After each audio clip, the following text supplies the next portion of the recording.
There's so many different ways of making money on social media, which includes YouTube, Instagram, TikTok, whatever you're using. On YouTube, creators are making money from brand deals, from their paid advertising, from sponsors. But I want to tell you about my experience and how I made over $5,000 with only 15 subscribers on my YouTube channel. Now, if you're new to my channel, my name is Marvin Alvarado, and I'm a real estate agent here in Salt Lake City in the state of Utah. And this channel here is just talking about the things that I enjoy, my lifestyle, things that I really like to talk about, talking about my experiences. So if you haven't yet, make sure you hit that subscribe button, make sure you hit that like button, and also drop it in the comments. What else do you want to see from me? What else do you want? What type of videos do you want to see? What do you want to hear about? But let's jump into what the topic of this video is, and it's how I made over $5,000 on my YouTube channel, or from my YouTube channel, with less than 15 subscribers. So like I said, I'm a real estate agent here in Salt Lake City, Utah, and my other channel is a Spanish-speaking channel where I talk about different areas here in Salt Lake City, show people different types of homes that are for sale in the area, also providing education to buyers on what they can expect or the different ways of being able to purchase a home. I had a client who reached out to me from one of my videos that I made about what we call is seller finance, which seller finance is when a seller basically acts as a mortgage company on behalf of the buyer, and finances the transaction for them, or the home for them. There's several different reasons that a seller might do this. First, they may have a lower interest rate, and they offer the buyer a little bit of a higher interest rate than what the current market it is, and they're profiting a little bit every month from that interest rate. Second, the seller may be an investor, right? They may be an investor and want to be able to utilize that for tax purposes. And a buyer may want to take advantage of that because first, they may not qualify for a traditional mortgage because, due to they may not have 2 full years of employment. They may be a business owner. So several different reasons. And well, the main reason is actually they want to be able to take advantage of a lower interest rate, which you can do the majority of the time compared to the current real estate market. But like I said, I made that video about seller finance, and this buyer reached out to me about March of this year, asking questions about it, if they could purchase a home.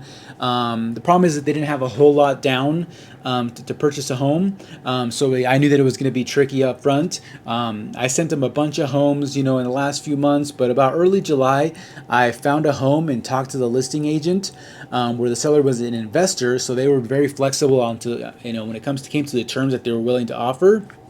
Now, my buyer didn't have a whole lot down, like I said, but I explained the situation to the listing agent on, what things look like for them. And after talking to them, they were willing to make things work. So I presented the information to my client, and they decided to make an offer on the home, and they ended up accepting the offer. So the sellers ended up accepting the offer, and one of the great things about this was that we were able to close the home for the buyer in under 2 weeks.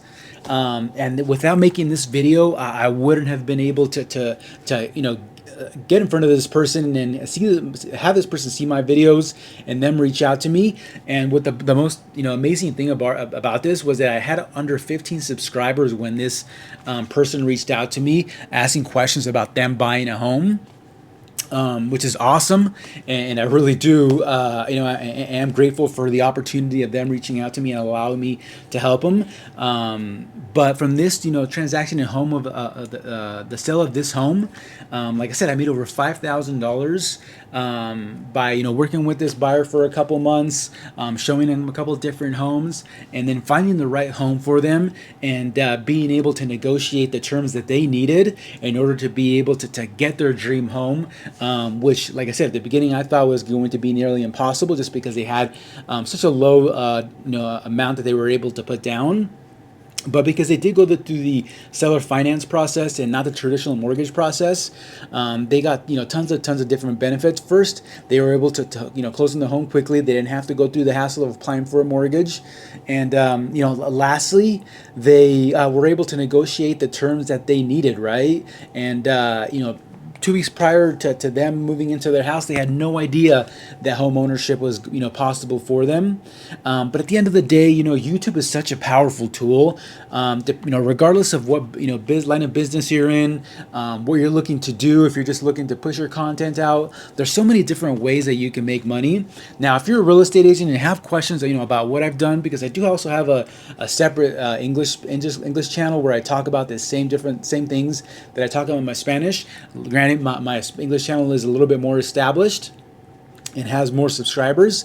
But to make over $5,000 with less than 15 subscribers, I think is almost unheard of. And I just want to get it out there that if you have a business, you want to teach people about something that you're passionate about, or just want to get your business out there, start a YouTube channel, start an Instagram, TikTok, whatever you want to do. Stick to one of them and do it consistently, and then move on to a different platform.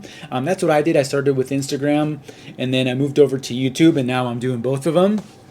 But I would love to know how things have worked out for you and your business. If you have a story like this, drop it in the comments. I want to hear about it and see how things are going for you. But other than that, make sure you hit that like button, make sure you hit that subscribe button, and I'll see you on the next video. Unheard of. And I just want to get it out there that if you have a business, you want to teach people about something that you're passionate about, or just want to get your business out there, start a YouTube channel, start an Instagram, TikTok, whatever you want to do. Stick to one of them and do it consistently, and then move on to a different platform. That's what I did. I started with Instagram, and then I moved over to YouTube, and now I'm doing both of them. But I would love to know how things have worked out for you and your business. If you have a story like this, drop it in the comments. I want to hear about it and see how things are going for you. But other than that, make sure you hit that like button, make sure you hit that subscribe button, and I'll see you on the next video.